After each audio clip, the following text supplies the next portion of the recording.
단독 스스로가 또 대한축구협회가 나는 공정하게, 나는 투명하게 대한민국 축구를 위해서 국민들이 바라보는 시각에 한치의 흠도 없이 내가 할 수 있다는 그런 자신감을 갖고 하면 대한민국 축구는 지금보다는 조금 더 건강해지지 않을까 이런 생각을 합니다. 그들은 같은 것을 보고 있는가? 이번 평가전 선수 선발 관련돼서도 얘기가 많았잖아요. 네. 자, 이제 여러분들께서 가장 궁금해하실 부분 중에 하나인데, 그 선수입니다. 그 선수 이제 박용우 선수, 93년생으로 지금 올해 32살이죠. 건국대에서 수비형 미드필더로 계속 활약을 했었고, 프로에서 데뷔를 했을 때도 계속 수비형 미드필더 포지션을 떴어요. 근데 이 선수 이력이 특출나다라고 표현할 수 있을 것 같아요. 뭐 아랍에미리트 알 라인 FC에 2023년부터 현재까지 미드필더로 뛰고 있고, 그리고 울산 현대에서 2017년, 2023년 홍명보 감독과의 인연이 아마 여기서 이제 시작이 됐던 것 같고, 대한민국 U23 국가대표, 그다음 대한민국 A팀 국가대표, 국가대표들을 하면서 16년 리우 올림픽 같은 경우에도 신태용 감독과 함께를 했었고, 그리고 클린스만, 그다음에 김도훈, 홍명보 감독과 지금 현재 같이 함께 하고 있거든요. 그렇죠. 수비형 미드필더 박용우의 이제 경기력, 그리고 국대 자격, 박용우를 대체할 수 있는 선수가 누구인가? 여기서 한 가지 짚을 게 있어요. 박용우 선수가 지금 자신의 소속팀에서 올 시즌 몇 경기 뛰었어요? 자, 아랍에미리트 프로리그 알 아인 FC의 주전 수비형 미드필더입니다. 지금 2023년, 24년 중간에 이제 들어갔기 때문에 17경기를 뛰었어요. 근데 지금 이 아랍에미리트 프로리그는 총 경기 수가 가장 하단에 보이는 것처럼 총 26경기를 뛰거든요. 네. 24, 25 시즌에도 24경기를 뛰었어요. 두 그렇죠. 경기를 제외한 나머지는 대부분 22경기를 선발로 들어갔었고, 이 아랍에미리트 리그는 좀 늦게 시작해요. 그래서 현재 2경기가 진행이 되었는데 2경기 모두 선발로 지금 나와서 활약을 하고 있다. 사실은 축구 전문가인 저도 그 선수들에 대한 능력치 뭐 이것을 갖고 얘기하는 것은 제가 굉장히 조심스럽습니다. 이제 그 선수에 대한 부분에 대한 그것이 이제 앞서도 전제를 했지만 객관적인 눈으로 언론이나 그렇처럼 또 축구 평론하는 사람들이 몇몇 선수에 대한 선수 선발에 대한 공정성 문제 제기할 때 정량적 분석을 할 때 제일 중요한 건 뭡니까? 소속팀에서 얼마나 뛰었느냐. 네네, 맞아요. 그리고 컨디션은 얼마큼 돼 있느냐. 네. 자, 일단 박용우 선수 관련해서 뭐 네. 여러분들이 이번 2경기 치르면서 박용우처럼 좀 심각하다, 뭐 이런 얘기들 하잖아요. 뭐 저도 얘기하겠습니다.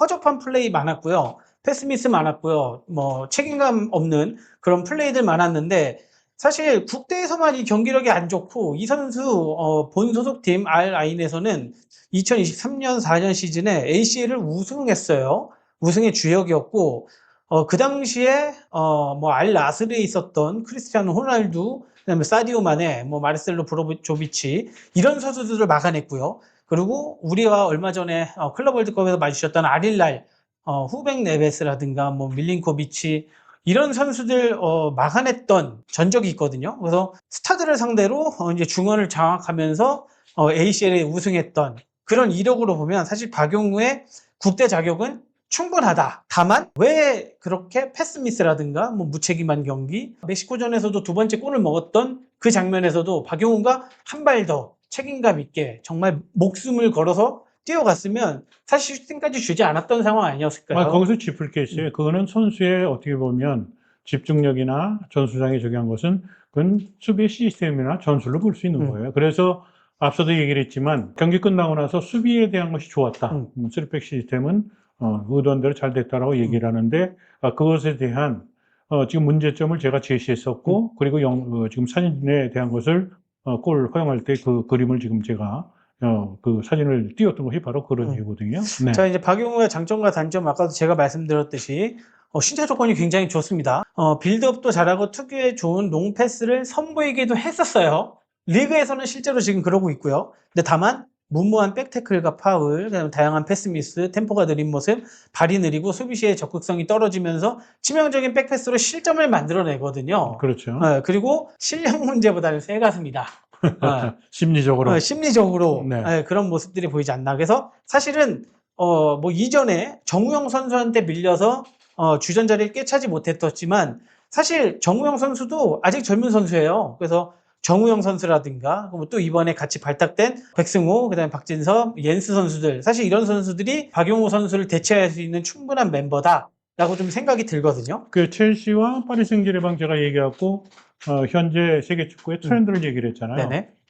그 기준을 놓고 보면 골 넣는 수비형 미드필더라도 네네. 적합한 선수가 있죠. 박진석. 그렇죠. 근데 이번에 박진섭 선수는 대표팀에 따라갔습니다만 단 1분도 뛰질 못하고 네네. 귀국하는 이제 그런 상황이거든요. 음. 박진섭 선수는 또 센터백도 볼 수 있잖아요. 맞아요. 그래서 멀티 그 수비수로 활동을 할 수 있고 박진섭 선수가 필터링 역할도 제일 잘해줘요. 네네. 손, 몸, 아주 악착 같죠.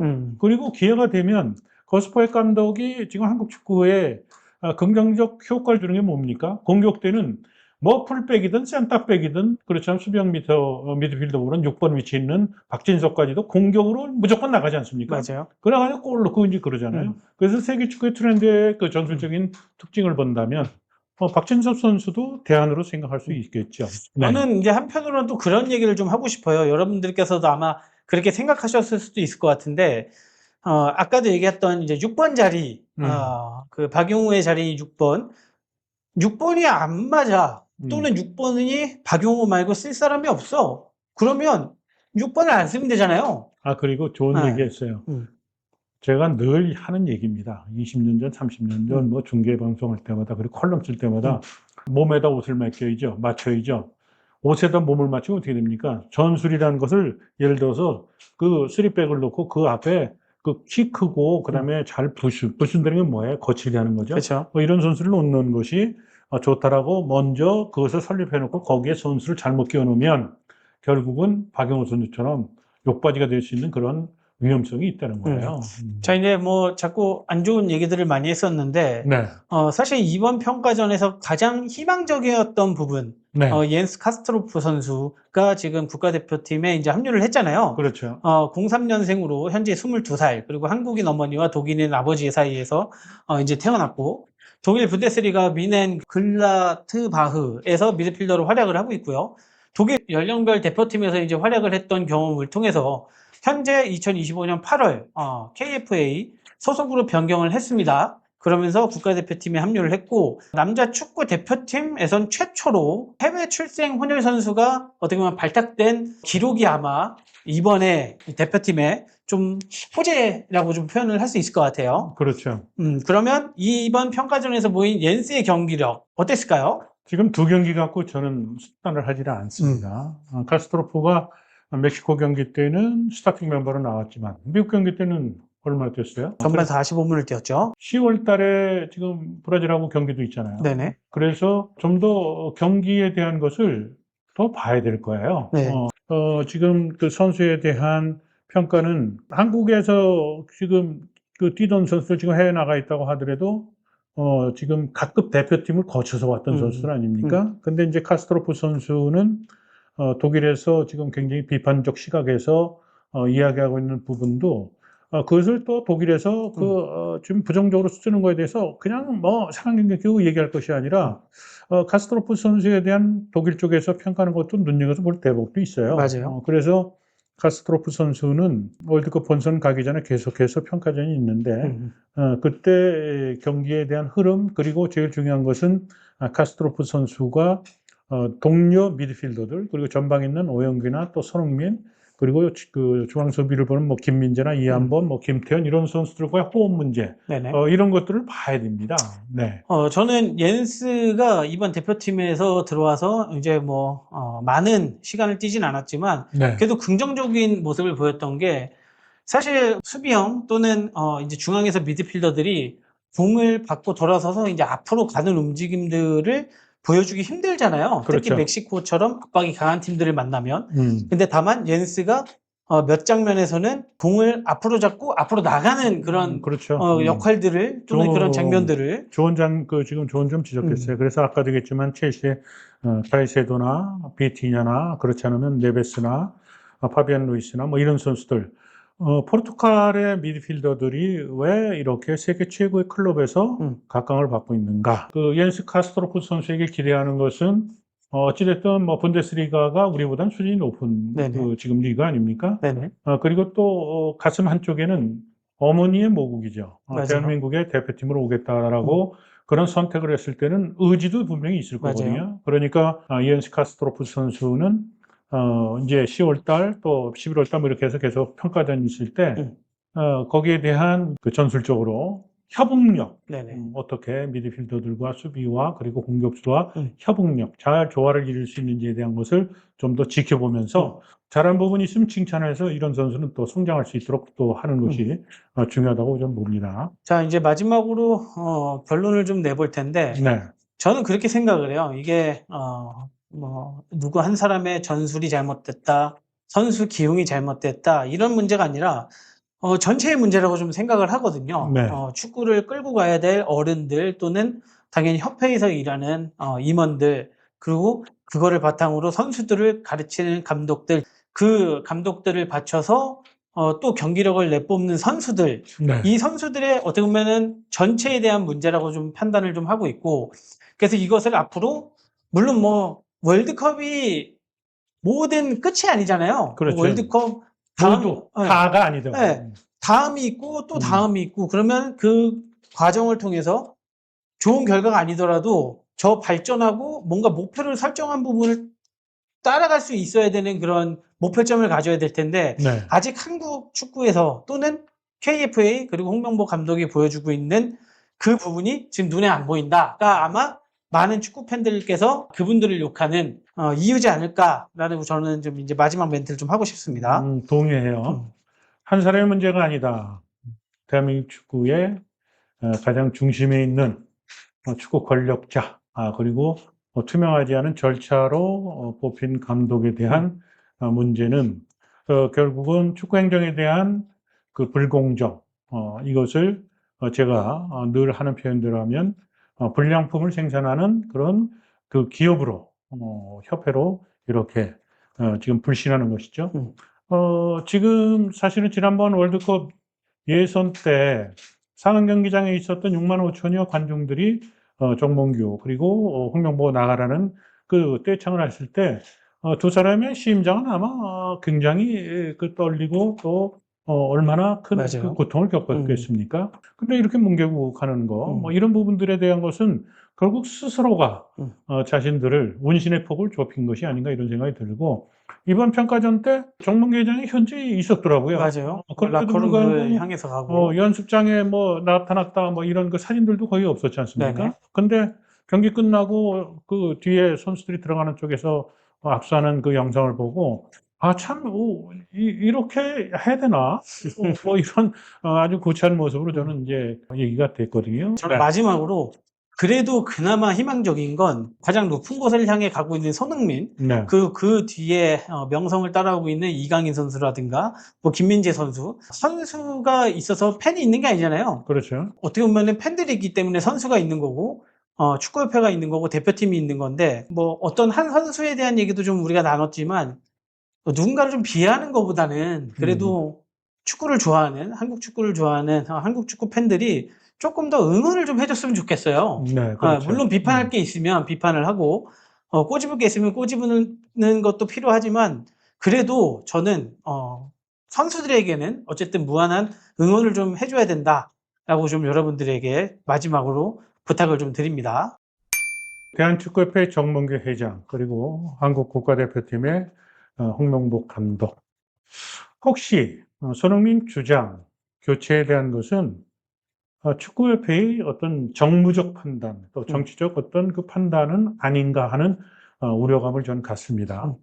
지금 국민들이 갖고 있는 손흥민 선수 주장 문제에 대한 홍명보 감독의 행보는 제가 볼 때는 제가 실언으로 표현했듯이 자칫 잘못해서 그 축구협회의 방향성 그리고 홍명보 감독의 실언이 계속해서 거듭되게 되면 11명의 선수뿐이 아니라 23명에서 26명은 이제 엔트리가 확대되지 않았습니까? 대표팀이 갈등으로 갈 수 있었던 리스크가 생깁니다. 굉장히 중요한 얘기를 지금 제가 하는 거예요. 이 팀 스포츠인 축구 종목 자체가 대표팀이 4분의1 될 수 있는 그런 위험성도 있고, 또 그런 조짐이 이제 조금 더 잘못해가지고 말이죠. 손흥민 선수에 대한 주장 문제를 계속해서 거론하거나 또는 손흥민 선수가 좋고라는 얘기. 아니, 지금 월드컵이 1년이 남았고, 미국 가서 손흥민 선수의 컨디션이 정상이고 손흥민 선수가 이번 두 차례 평가전에 시작이자 끝 아니었습니까? 네네. 그런데도 불구하고 두 번째 경기 끝나고 조카로 쓰겠다고 얘기하는 것은 도대체 이게 무슨 의도인지는 도대체 제가 해석하기에는 한계가 있는데 정말 정신 차리십시오. 대한민국 축구 국가대표팀 감독은 축구협회에 대한 비판적 국민적 시각에서 판단한 절차를 통해서 그 뽑힌 감독인데 자신이 갖고 있는 편협성 또는 구성체의 리더십에 대해서 전문성이나 또 능력에 대한 그런 부분에 대해서 계속해서 신뢰를 국민들로부터 얻지 못하면 대한민국 축구는 감독 일개인에게 그 비판과 비난이 쏟아지는 것을 떠나서 대한민국 축구가 4년에 한 번 열리는 월드컵에서 국민들을 하나로 모으고 그걸 통해서 희망을 주는 그런 기회를 이것을 또 차버릴까 하는 정말 축구 선배로서의 걱정 있는 마음을 진심을 다해서 지금 정몽규 회장이나 또 그리고 홍명보 감독에게 정말 쓴소리로 이렇게 두 사람에게 이야기를 하고 방송을 이렇게 끝내도록 하겠습니다. 네. 오늘 저희가 주제로 삼았던 그들은 같은 곳을 보고 있는가? 여러분들이 봤을 때 그들은 같은 곳을 바라보고 있는가요?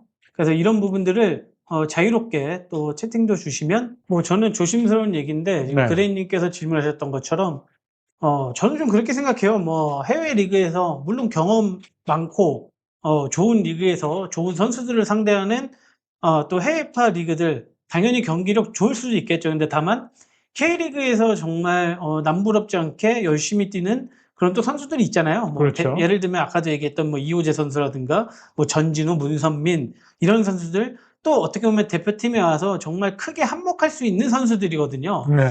굳이 꼭 해외파를 고집해야 된다? 뭐 그렇게 하면은 외국인 감독 데려오고 협회도 외국인 사람한테 경영을 맡겨야죠. 근데 네. 저는 어떻게 보면 한국 축구, 국내 축구에서 정말 열심히 하는 선수들한테도 기회를 줘야 된다.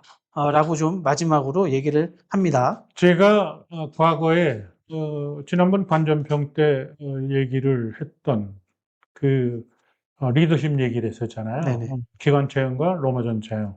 대한민국 30대 재벌 기업에 가서 기업의 CEO들 대상으로 해서 제가 축구의 감독과 기업의 경영자 공통점 그리고 그 기업도 이제 경쟁을 하는 거기 때문에 승리자의 길로 가는 어떤 전략 뭐 이런 것을 갖고 제가 강의를 많이 했었거든요.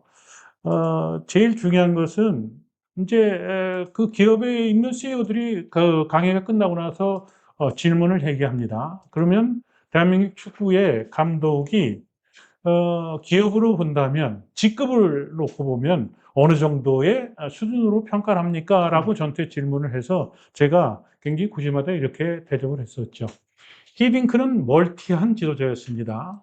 기업의 CEO라면 영업, 그리고 재무 관리, 마케팅, 광고, 그리고 그 조직 인사죠. 뭐 이런 것까지 다 할 수 있는 그러한 CEO다. 축구 감독이지만 기업으로 하면. 근데 한국의 역대 월드컵 감독도 제가 이름은 거론하지 않겠습니다.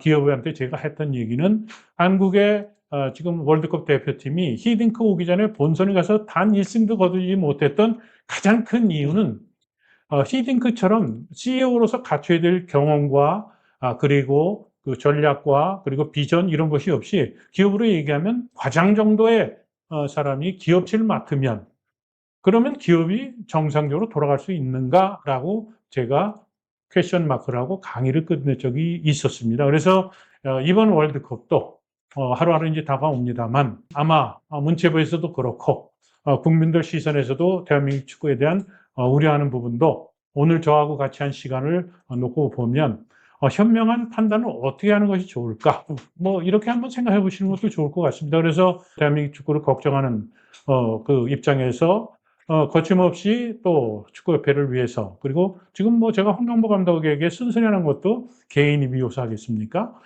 절대로 그렇지 않죠. 대한민국 축구의 미래를 위해서 내년 6월에 있게 되는 월드컵에서 그때 가서 땅을 치고 후회하는 것보다는 이렇게 지품으로 인해서 대한축구협회가 또 정몽규 회장이 좀 유연성을 갖고 축구를 좀 보면 어떨까? 그들이 그러니까. 같은 곳을 바라보고 있는가? 축구협회나 또 대표팀에 대한 비판적 시각에 있는 국민들, 그리고 저와 같은 시각으로 바라볼 수 있다면, 대한민국 축구는 더 빠르게 가겠죠. 상암 경기장에 와서 입장한 관중들이 대표팀을 성원하고, 그리고 또 축구협회를 위해서 박수를 보내는 것, 이거는 한낱 제가 말하는 꿈인가요? 앞으로도 신문선의 꼬리에는 여러분들과 소통하는 방송으로 거듭나도록 하겠습니다. 여러분들이 저에게 힘을 보태주시고 또 격려해 주시는 것은 구독, 좋아요. K리그를 좋아하시는 많은 분들께서는 신문선의 꿀이에요 라이브 입중계와 함께 해주시기를 마지막으로 부탁을 드립니다. 네, 네. 감사합니다. 감사합니다.